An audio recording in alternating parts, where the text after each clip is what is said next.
Kimono kalıbımızı gene işte YouTube'da anlattığımız kimono kalıbının kumaş yerleştirmesi bu şekilde olacak.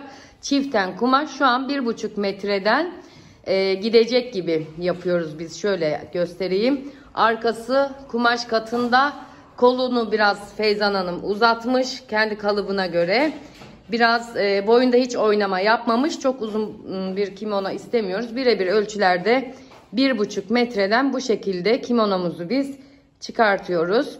Daha uzun isteyenler için 2 metre, 2,5 metre gidecektir. Evet, kimonomuzu kesiyoruz. Kestikten sonra aşamalarını yavaş yavaş paylaşmaya çalışacağız.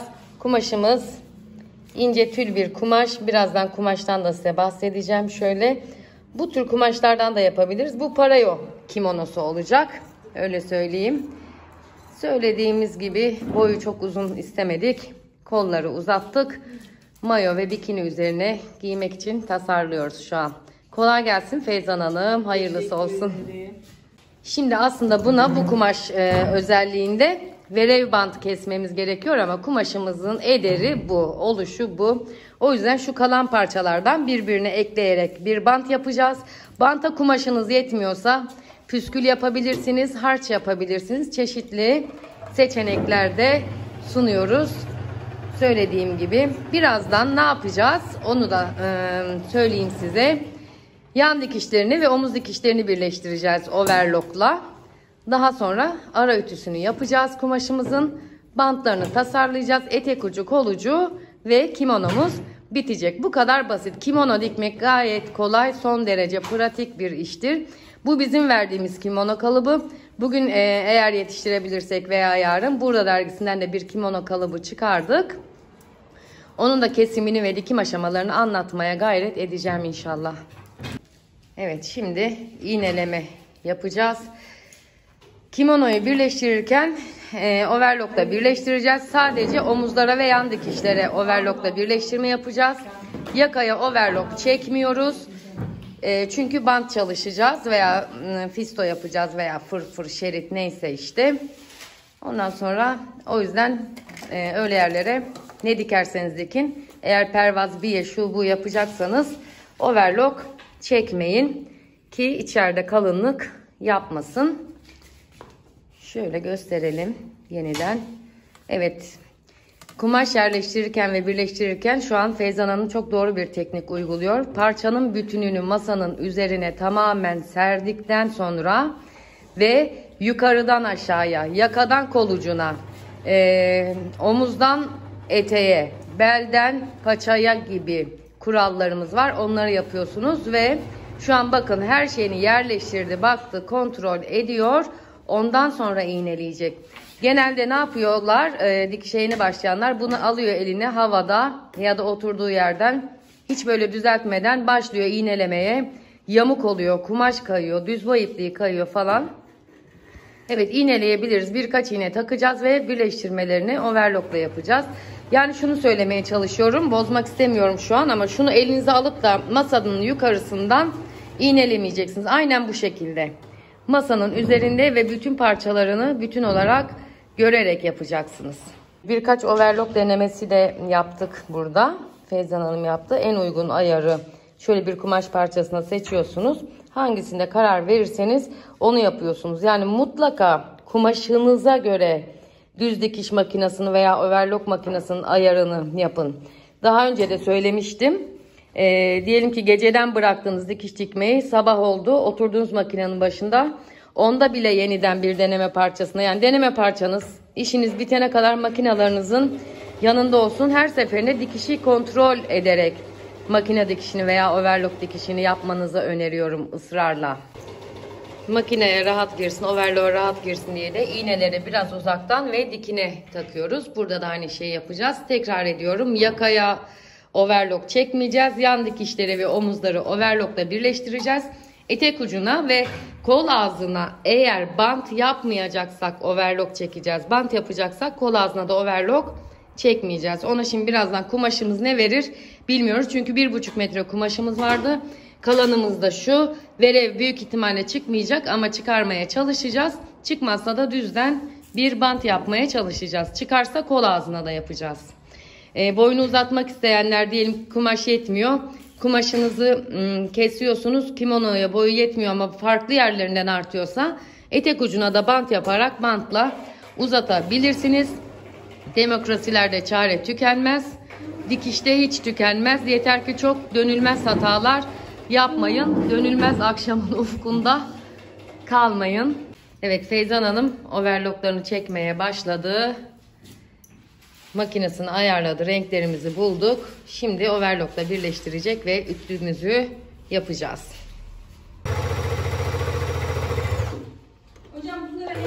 Gördüğünüz gibi durdura durdura çekiyor. Evet, omuz dikişleri ve yan dikişleri dikildi. Overlock uçları, ipleri görmekten hiç hoşlanmadığımı biliyorsunuzdur inşallah. İpleri kesildi, kesilecek. Etek ucunda kalmış sadece. Şu şekilde. Şimdi ne yapacağız? Bantlarını hazırlayacağız. Hadi kumaşımızın verdiği kadar bant hazırlayalım. Aslında verev bant hazırlamayı anlatmak istiyordum ama bu kumaşta olmayacak. Bir sonraki kimono dikimimizde mutlaka size verev bant anlatacağım. Şöyle gösteriyorum. Evet, masamızın üzerine serdik kimonomuzu. Şimdi ne yapacağız? Şöyle anlatayım şu güzel makasla. Bant dikeceğimiz yerin ölçüsünü mezura ile böyle şekline göre ölçeceğiz. Ve kimonomuzun bantının genişliğine karar vereceğiz. Şekline göre yapalım. Şöyle şuradan itibaren böyle döndürerek. Evet. Evet. Santim çıktı. Yani 200 santim. Bir de şurayı şekline göre mezuramızı döndürerek ölçelim. Evet, diğer tarafıyla. Çevir, çevir, çevir. Yaka biraz oyuk gibi geliyor ama bant geldiğinde o oturuyor. 26 tamam, yani 2.26. Biz bantımızı 2.30, 2.32 gibi bir ölçüden hazırlamaya çalışacağız. Parçamız bu. Şimdi bakalım ondan çıkacak mı göreceğiz. Evet, verevden çıkmayacak, o anlaşıldı ama zaten çok esnek ve rahat bir kumaş olduğu için biz şimdi bantımızı ne yapacağız? 2.26 ölçtük bant uzunluğumuzu, dikiş payı ve ekleme paylarıyla birlikte 2.30, 2.35 gibi bir ölçüyü oluşturacağız. Birbirine ekleyeceğiz ve hazırlayacağız. Evet, şimdi kalan kumaşımızı böyle uzun uzun da ölçmeyeceğim. Daha rahat kesmeniz için, yamuk kesmemeniz için şöyle katlayacağım. Nurten, katlıyorum. Şöyle yapıyorum. Böyle iğneleyip birbirine kesmekte fayda var. Şimdi bunun 4 katı olacak zaten. Bakıyorum kaç santim? 42 santim, 84, 160 yetmeyecek gibi. Yani şuradaki genişliği de böleceğiz. Bundan bir bant çıkaracağız. Kapat. Kumaşımızı kaymaması için iğneledi şimdi Feyzan Hanım. Şuradaki bir ölçümüze bakıyoruz ender yerinden. Kaç santimmiş? 20 santim. Biz bunu 10 santim 10 santim olarak iki şerit halinde çizip şimdi keseceğiz. Şeritlerimizi katlı halde kesmemizin nedeni de kaymasını önlemekti. Mutlaka biraz eğrilik var kumaşımızda. Şimdi onu eşitleyeceğiz. Yani 9'a 9 kestik. 10'a 10 vermedi. Yanlış ölçmüşüm kamerada. 9'a 9'dan kestik. Birbirine ekleyeceğiz. 2'ye katlayacağız. Bakacağız ve ölçüsüne karar vereceğiz. Gönül ister ki bunu verevden keselim. Gönül ister ki istediğimiz genişlikte yapalım ama kumaşlarda sineğin yağını çıkartmakta üzerimize yoktur biliyorsunuz. Bantlara ek yaptığınız zaman da ekleri işte omuz dikişine falan, arka ortası dikişine denk getirmeye gayret edin. Eğer oluyorsa, olmuyorsa yapacak bir şey yok. Parça kumaşlar oldukları için de tabi bazen bize sorun çıkarabiliyor. İşte orası eğri oluyor, burası büzgü oluyor. Deseni şurada gördüğünüz gibi gösterebilir miyim? Tam desen basılmamış oluyor falan ama böyle çok alacalı kumaş dediğimiz, desenleri çok karışık olan kumaşlarda hatayı biraz kaldırıyor. Şimdi biz bu bantı ek yerinden ekleyeceğiz, dikeceğiz. Ondan sonra bantımızı şöyle katlayıp ütüleyeceğiz. Tabii bu ütü çok kaldıran bir kumaş da değil, yeri belli olacak. Şu kenarına bir overlock çekip yakaya da çekebiliriz. Bu birinci taktik. İkincisi de normal pervaz biye katlama tekniğiyle tertemiz bir dikiş teyelleyerek oluşturabiliriz ki ben bu kimonoda onu aslında öneriyorum. Bakalım şimdi karar vereceğiz birlikte. Bantımız ütüleniyor. İkiye katlanarak tam ortadan. Biraz ütü tutmayan bir kumaş. zaman alıyor. Zaten kimononun bant kısmı, yani olayı bant kısmı oluyor biraz da. Artarsa biraz fazla kestik bantı verdiği kadar. Belki kol ucuna yettirir miyiz, yettirmez miyiz bilmiyorum. Bakacağız ona da. Söylediğim gibi isterseniz bunun ucuna overlock çekip yakaya çekip ikisini birlikte ribana mantığıyla da yapabilirsiniz. Ama biz temiz dikiş dediğimiz pervaz dikişi veya biye dikişindeki gibi yapmayı tercih ediyoruz. Çünkü kimononun önü açılıyor ve temiz bir görüntü oluşsun orada istiyoruz. Overlock çok görmeyi sevmiyoruz bu tür giysilerde. Şimdi Feyzan Hanım göz kararı bantı bakıyor, bir şey nereye denk gelecek. Dikiş yerini denk getirebilirsek omuz dikişine denk getireceğiz ama herhalde denk gelmeyecek. Ona göre yerleştirmesini yapacağız. Bantı ortalayıp arka yaka ortasından ortalayarak iki yana dağıtabilirsiniz. Ölçünüz tamsa bir etek ucundan başlayıp diğer etek ucuna da götürebilirsiniz. Nereye geldi? Dikiş geldi mi? Dikişe geldik mi? Yok hocam. Daha gelmedik. Şöyle bir bakalım gene. Yaka dikişiyle, yani omuz dikişiyle bantımızın dikişini denk getirebildik. Buradan denk getirerek takacağız. Yapabiliyorsanız, ben biraz kaydırmışım. Şöyle tam denk gelsin. Yapabiliyorsanız böyle denk getirin, temizimiz. Dikişimiz temiz olsun. Denk getiremiyorsanız artık rastgele. Şimdi bu buraya denk geldiği için bunu bu tarafa iğneleyecek Feyzan Hanım. Diğer tarafında diğer tarafa iğneleyerek devam edecek. Buraya bir düz makine çekeceğiz. Çektikten sonra kıvıracağız. Kıvırdığımız yerden de bir makine dikişi veya zikzak dikiş veya süs dikişi, makineniz sizin hangisini yapıyorsa, ben genelde zikzak veya süs dikiş yapıyorum ama bu kumaş onu çok kaldırmayacak. Büyük ihtimalle düz dikiş yapacağız. Tabi bunu dediğim gibi az önce de ribana mantığıyla 2 kat overlock çekip tak tak overlocklarla birleştiriveriyorlar. O da oluyor ama biz biraz daha böyle tasarım usulü çalışmayı sevdiğimiz için şimdi tam o köşeye geldik. Oraya bir iğne koyalım. Evet, şimdi de elimizde şöyle bir köşeyi döndürerek devam edelim. Aynen öyle. Evet, evet. Tasarım usulü butik tarzı çalışmayı sevdiğimiz için tekstil sektöründekilerden, işte o mağazalarda yamuk yumuk dikilen ürünlerden bir farkımız olması için mümkün olduğu kadar bizim biraz fazla zamanımızı da alsa teknik çalışmayı seviyoruz. Biz böyle seviyoruz. Sevmeyen yapmasın. Ama bunu doğru buluyoruz. Şimdi bu iğnelediğimiz yerlere makine çekeceğiz.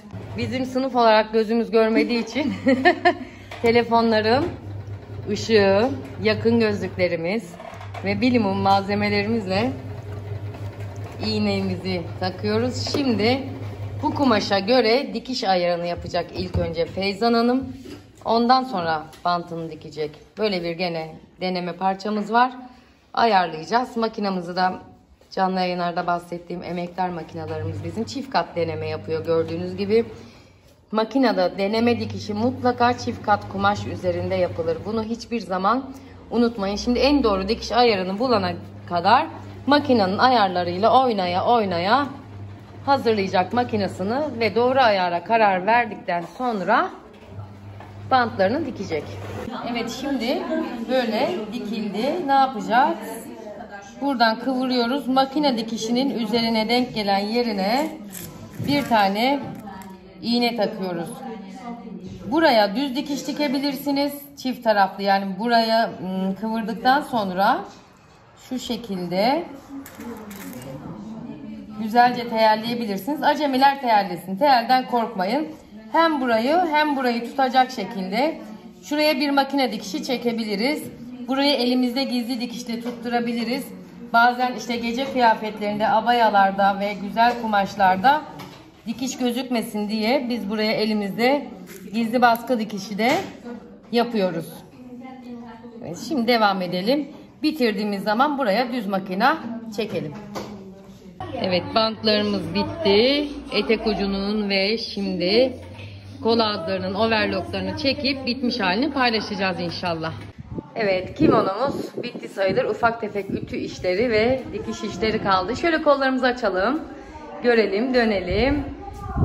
Ellerine, emeğine sağlık Feyzan Hanım. Bizimle bu güzel çalışmaya katıldın. Sağ olasın.